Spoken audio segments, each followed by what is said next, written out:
राधे राधे। हे प्रिय भक्तों, यदि जीवन में दुख बढ़ते जा रहे हो, मन अशांत रहता हो और श्री कृष्ण दूर प्रतीत होते हो, तो समझ लीजिए अधूरी नहीं है, बस एक महिमामयी तत्व जुड़ना बाकी है।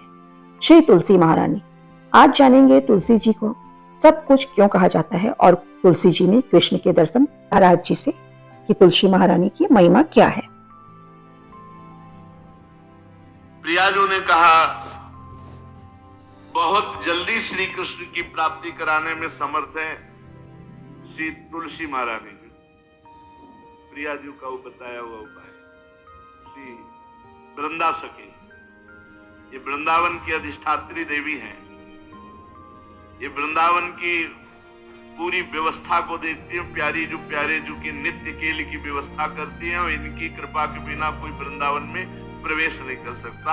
ये हमारी प्यारी जो की प्रिय सखी वृंदा सखी श्री तुलसी महारानी। चंद्रानना सखी ने कहा कि परम सौभाग्यदम राधे महापुण्यम वरप्रदम श्री कृष्णस्यापि लभ्यर्थम उनका तुलसी सेवनम मतम। मेरे मत में यदि तुलसी जी की सेवा की जाए,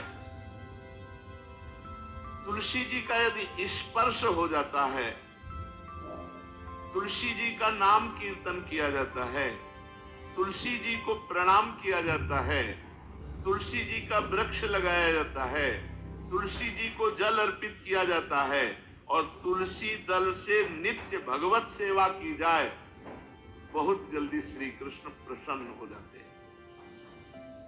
प्रतिदिन जो तुलसी जी की भक्ति करता है, तुलसी का पौधा रोप करके तुलसी जी का सिंचन करना, तुलसी जी को तिलक लगाना, तुलसी जी को माला पहनाना, तुलसी जी की परिक्रमा करना, तुलसी जी को प्रणाम करना, वो कोटि सहस्त्र युगों तक ऐसा महान सुकृत होता है कि भगवान श्री कृष्ण के नित्य समीप रहता है जो तुलसी जी की सेवा करता है। जब तक मनुष्य की लगाई हुई तुलसी की शाखा प्रशाखा बीज पुष्प सुंदर दल से तुलसी जी सुशोभित होती है, तब तक हजारों कल्पों में श्री हरिधाम में रहते हुए उसका कभी पुण्य नष्ट नहीं। जैसे एक दिन 1000 कल, 2 दिन 2000 कल वो भगवान के नित्य धाम में महान सुकृत के बल से भगवत धाम में रहेगा, जो तुलसी जी का पक्का मान लीजिए। जब स्वयं सिंह से तो तुलसी जी रोपण करके तुलसी जी का एक वन लगाया और रोज नवीन नवीन मंजरी तुलसी दल लेकर प्रभु के चरणों में, कहीं न कहीं तुलसी जी की कृपा हुई। वृंदावन, ये वृंदा अधिष्ठात्री देवी वृंदावन की है, इनकी कृपा के बिना।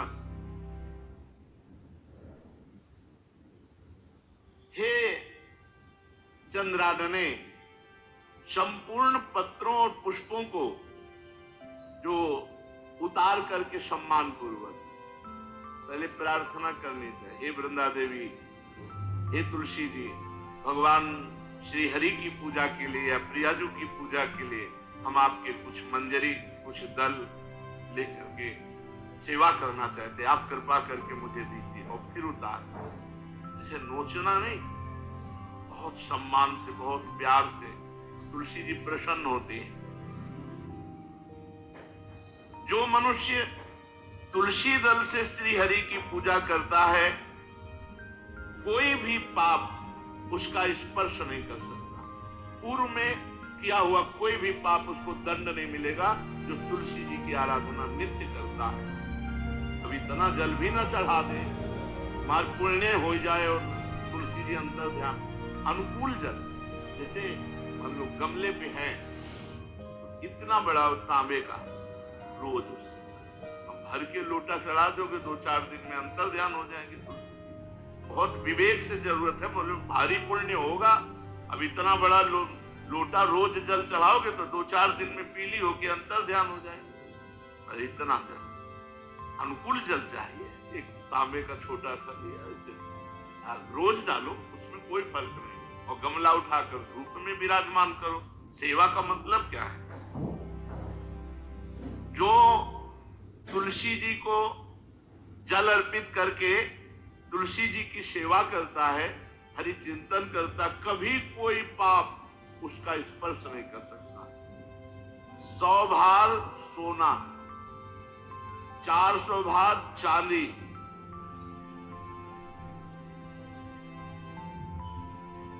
का जो दान करने का फल होता है वो एक तुलसी दल उतार, जो अपने द्वारा लगाई हुई तुलसी दल, वो हरि के चरणों में अर्पित करो। ये 100 भार सोना और चांदी बराबरी नहीं हो सकती।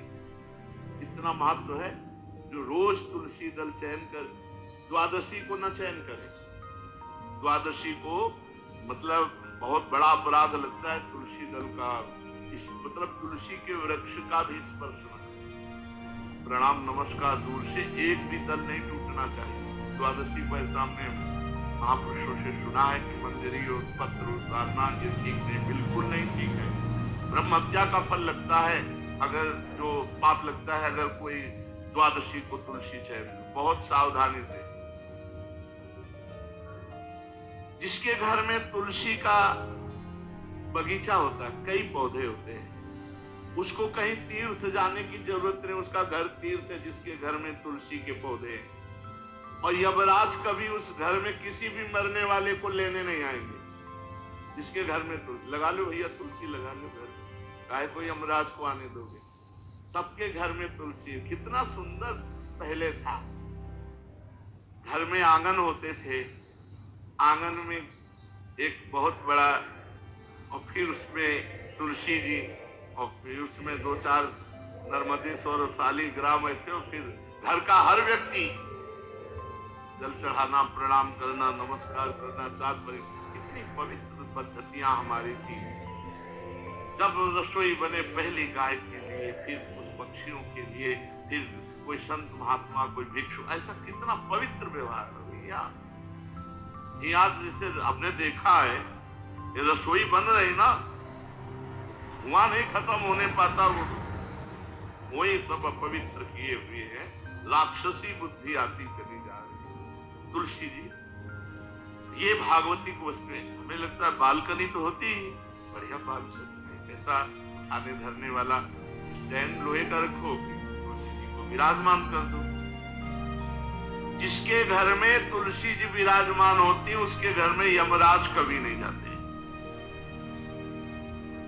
जो तुलसी जी का सेवन करता है उसकी सारी कामनाएं तुलसी जी पूर्ण कर देती है। तुलसी जी को लगाना, तुलसी जी का पालन करना, तुलसी जी को सिंचन करना, तुलसी जी का दर्शन करना, तुलसी जी का स्पर्श करना, मनुष्य के द्वारा जो मन, वाणी और शरीर से पाप हो गए सबको तुलसी महारानी क्षमा कर देती, दग्ध कर देती। पुष्कर आदि तीर्थ, गंगा आदि परम पावन नदियां, ये सब जो स्नान आदि, अवगाहन आदि करने का फल देते हैं, वो केवल तुलसी जी घर में विराजमान है, उसको फल मिल जाएगा। कितने बढ़िया। जो तुलसी जी की नवीन मंजरी प्रभु के चरणों में अर्पित करके प्रणाम करता है, वो चाहे कितना भी अपराध किए हो, वो कभी यमपुरी को नहीं देखेगा, कभी यमराज के पास। जो मनुष्य तुलसी काष्ठ का घिसा हुआ चंदन लगाता है, उसके सारे संचित भस्म हो जाते हैं, और क्रियमाण जो वर्तमान, वो कभी उसको बांध नहीं सकते। तुलसी जी का काष्ठ का घिसा हुआ चंदन, जिसके घर में तुलसी की छाया होती है, वहां पितरों को अपने आप कल्याण प्राप्त हो जाता है। जो श्राद्ध करने से लाभ मिलता है पितरों को, घर में तुलसी लगा के, तुलसी की छाया और बड़ा पितरों को तृप्ति मिलती है। चतुर्भुज ब्रह्मा जी सारंग धनवा श्री हरि के महामहिम स्वरूप की अनुभूति करने के लिए भी कहा है कि तुलसी जी का महान महात्म्य, अगर तुलसी जी का सेवन करे तो भगवान श्री हरि की महिमा को जान जाएगा। स्त्री हो या पुरुष, पुरुष नपुंसक नारीवा जीव चराचर कोय, सर्व भाव भज कपट तज मोहि परम प्रिय सोय। शरीर वर्दी है, हमारी पोशाक है, हम सब एक हैं, आत्मस्वरूप है, कुछ अलग नहीं है। शरीर केवल पांच भौतिक है तो सबका पांच भौतिक है, उसमें चिन्ह है स्त्री पुरुष के बस। इसके लिए भगवान की आराधना निषेध थोड़ी है। जो स्त्री या पुरुष श्री तुलसी जी के काष्ठ के मन के बना, जैसे छोटी कंठी या बड़ी माला धारण करता है, श्री कृष्ण उसके बस में हो जाते हैं। यह है तुलसी जी की महिमा। परम सुहाग श्री कृष्ण मिल जाते हैं और कौन सी हमें उपलब्धि चाहिए। हे गोप नंदिनी, तुलसी जी का सेवन करने से श्री कृष्ण वश में हो जाते हैं।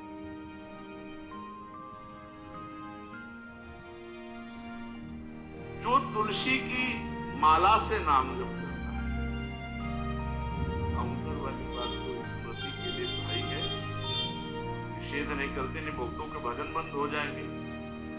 पर हम इतनी महिमा जरूर बता देते हैं कि तुलसी माला से जो नाम जप किया जाता है उससे आध्यात्मिक सिद्धि बहुत जल्दी होती है। गुरुदेव भगवान के जो अंगुलियों से रगड़ होती है मन का से, उसमें आध्यात्मिक ऊर्जा शक्ति तुलसी माला से। प्लास्टिक पर भाई करो, निषेध नहीं करने, बंद हो जाएगा वो भी राधा राधा कहना, वो हमें बंद नहीं करना। हम कह रहे तुम जैसे बने वैसे करो, लेकिन माला का बहुत बड़ा प्रभाव है। तुलसी परम पवित्र भगवान श्री हरि की प्रिया, और उनके काष्ठ को जब हम ऐसे ऐसे नाम के साथ विशेष ऊर्जा शक्ति, आध्यात्मिक शक्ति हम में जागृत होती है। हो सके जिनको ऐसा बन सके तो छोटी एक वो आती है सुमिरनी, उसको रख लो अपनी जेब में, रख लो, उससे करो। और नहीं है तो भैया तुम इसी से करो, नाम जप करो। भाव को भाव अनक आलसो, नाम जपत मंगल दिस दसो। सुंदर सुंदर तुलसी जी के वृक्षों के समीप बैठ करके जो अनुष्ठान किया जाए वो बहुत लाभदायक। श्रीमद् भागवत का, गोपाल सहस्त्र नाम का कोई भी पाठ तुलसी जी के समीप विराजमान करके किया जाए। आचार्य को बुला करके तुलसी पूजन करना चाहिए। विविध प्रकार के अनुष्ठान, अरे तभी तो सब मंगल होता है। पहले था, मैंने देखा है, 4 बजे माताजी दरवाजे के सामने लीपती, रोज का काम। जो पुराने घरों में देहरी के आगे आके 4 बजे लीप करके वहां अपना चौक पूर के दीपक जला। क्या पवित्रताएं थी, क्या मंगल था। जब किसी को निमंत्रण दिया जाता था सबके पैर धोए जाते थे, सुंदर बिछौना बिछा करके और उसमें बैठ कर पत्तल, रज के सकोरा, कुल्हड़, ऐसे भोजन पाया। कितना पवित्रता, जो हमारी पूर्व पवित्रता थी, धोती कुर्ता चोटी, पवित्रता। अगर बाहर जाए तो पैजामा, ऐसे बहुत पवित्र पोशाकें थी, पवित्र आचरण थे, पवित्र खान पान था। घर में जाओ तो एक पवित्रता है। किसी भी घर में ऐसा नहीं था कि देव मूर्ति न विराजमान हो, किसी भी घर में ऐसा नहीं था तुलसी जी विराजमान हो। 1-2 गाय जरूर है, पवित्रता। अब तो बड़ा विचित्र, भारतीय गौएं जो श्वेत रंग की, जो अरुण रंग की, जो सींग वाली है, वो उनका आप दुग्ध देखिए, दूध का रख दीजिए, स्वर्णिम कांति छाई मिलेगी। ये हमारी भारतीय पद्धति, ये हविष्यान्न, इससे देवताओं का, भगवान का, सबका अभिषेक पूजन होता है। शुद्ध गाय जो हमारी भारतीय है, पीला है, उसके जैसे निकला हुआ, भगवान की सेवा की है। हमारे गोविंद भगवान का नाम ही गोविंद, गौओं के इंद्र। भगवान सुबह से निकल जाते थे, शाम तक गौओं को चराते थे। बड़ा तो किशोरी जी ने श्री तुलसी जी के पूजन की बात, भगवान गोपियों से वादा किए थे कि अब तुम्हें अगली पूर्णिमा को रास, अब रास बिना रासेश्वरी के नहीं हो सकता। लिखा हो चाहे ना लिखा हो, कोई भी विद्वान, कोई भी प्रवक्ता इस बात को बतावे, कहते हैं भागवत में राधा नाम नहीं लिखा है, भागवत राधामय ही है। सांद्रानंद घन प्रेम मूर्ति किशोरी, बिना लाडली जू के कोई रास बता दे कहीं भी कभी भी कैसा भी, महारानी जू के बिना रासेश्वरी के रास हो ही नहीं सकता, लिखा हो चाहे ना लिखा हो। क्यों नहीं लिखा? याते श्री सुख प्रगट कियो नहीं, जहां बोले राधा तो समाधि लग जाती हो, यहाँ 7 दिन में तक्षक काटना है। श्री सुखदेव जी ने महारानी को कहा, हरिराम व्यास जी के, याते श्री सुख प्रगट कियो नहीं, जानि सार को सार परम धन, राधा नाम आधार। वैसे तो रोज संकेत वन में पीछे हमने चर्चा की थी, प्रेम सरोवर में प्रियालाल मिलते नंदगांव वर्षा। आज लालू ने एक नई लीला रची, गोप देवी लीला है। तो ये था हमारे उचित गुरुजी प्रेमानंद जी महाराज के तुलसी महारानी की महिमा से, कैसे तुलसी की पूजा से कैसे कृष्ण दर्शन संभव है, और किसने बताया कि कैसे पूजा करनी चाहिए और कृष्ण दर्शन कैसे संभव है। तो दोस्तों, ये कथा पसंद आई हो, महाराज जी का प्रवचन पसंद आया हो तो वीडियो को लाइक करें, कमेंट में राधे राधे लिखना ना भूलें, और अगर चैनल पर नए हैं तो चैनल को सब्सक्राइब करना ना भूलें। मिलते हैं नए वीडियो के साथ गुरु जी के। राधे राधे।